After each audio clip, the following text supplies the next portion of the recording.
Hello, everyone. In this lecture, I am going to explain line by line the famous poem To a Jilted Lover by Sylvia Plath.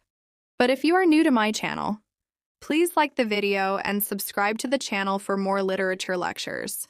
Before we start with the line-by-line explanation, let me give you a short background of the poem so you can understand it easily.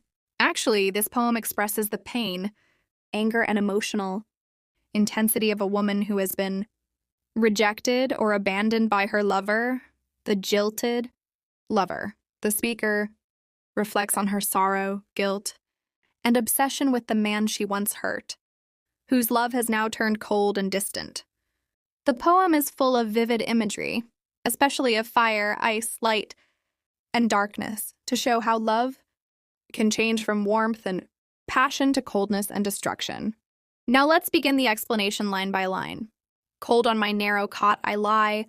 In this opening line, Sylvia Plath is saying that she is lying alone on a small bed and feeling very cold. The word cold doesn't just mean the temperature. It also shows that she feels lonely and unloved after being left by her lover.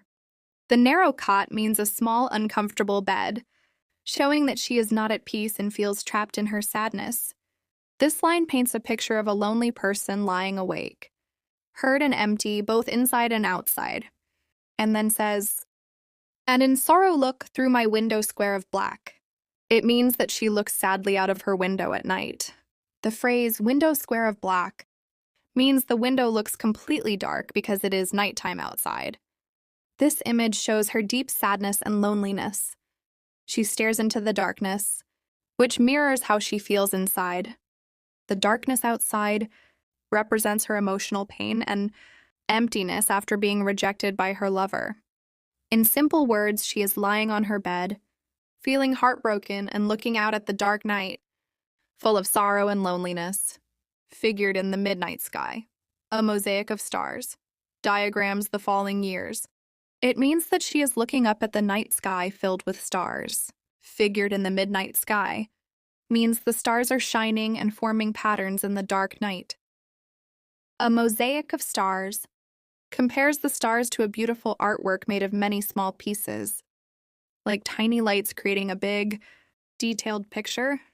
Diagrams the falling years means that as she looks at the stars, she feels they show or remind her how time passes, how the years of her life are slipping away.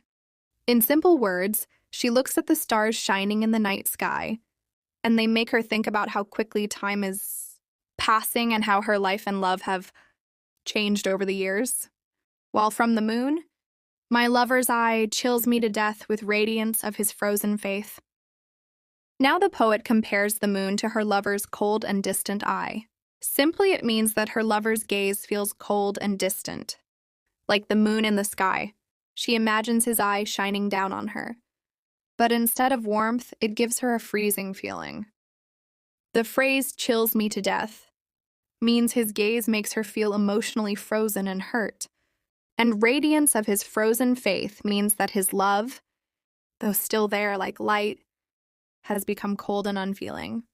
Simply put, she feels her lover is watching her with a bright but icy heart, and it makes her suffer. And then says, "Once I wounded him with so small a thorn, I never thought his flesh would burn." Now she looks back on her past mistake. She admits that she once hurt him, but she didn't think it was serious. The small thorn is a metaphor for a minor emotional wound, perhaps a harsh word or act of rejection. She never imagined that this small act would cause him such deep emotional pain. In other words, you can say, she once hurt her lover in a very small way, like pricking him with a tiny thorn, but she never expected him to feel so much pain. The phrase "his flesh would burn" means that even this small action caused him intense emotional or physical suffering. And then says, "or that the heat within would grow until he stood incandescent as a god." Here the poet continues describing her lover's reaction. She says she never imagined that the small hurt she caused would build up so much inside him that his anger or passion would become overwhelming. The word incandescent means glowing with heat or light. So incandescent as a god shows that his feelings have become intensely powerful and almost divine in their force. Simply put, a small mistake led to a huge, fiery reaction in him, making him seem larger than life in his emotional intensity. Now there is nowhere I can go to hide from him. Moon and sun reflect his flame. Now she feels haunted by his presence everywhere. She says there's nowhere she can escape from him. Whether it's day or night, moon or sun both seem to reflect his burning anger.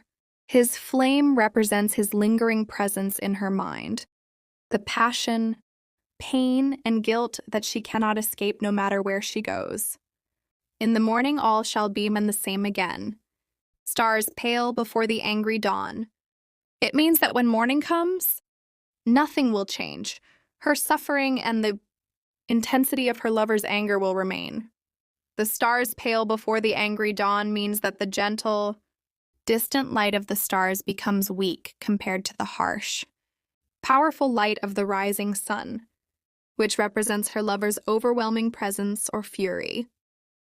Simply put, the night's calm and beauty are overpowered by the fierce, unchanging force of her lover, and she cannot escape it. And then says, "The gilded cock will turn for me, the rack of time, until the peak of noon has come."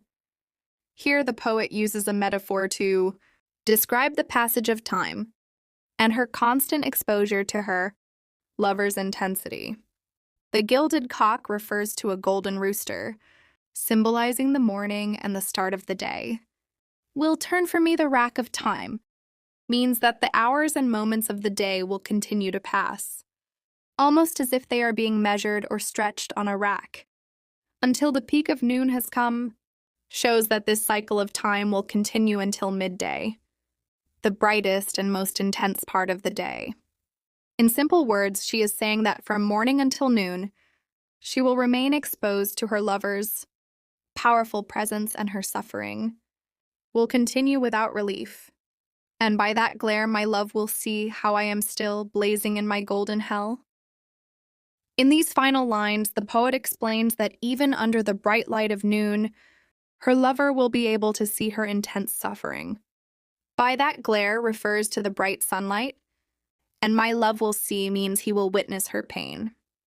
Blazing in my golden hell is a metaphor showing that her torment is fierce, fiery, and inescapable, yet surrounded by the brilliance of the day, a golden hell. In simple words, she is saying that no matter how bright or beautiful the world seems, she is still burning with emotional pain, and her lover will see just how deeply she suffers. I hope you have enjoyed this lecture and understood the poem clearly.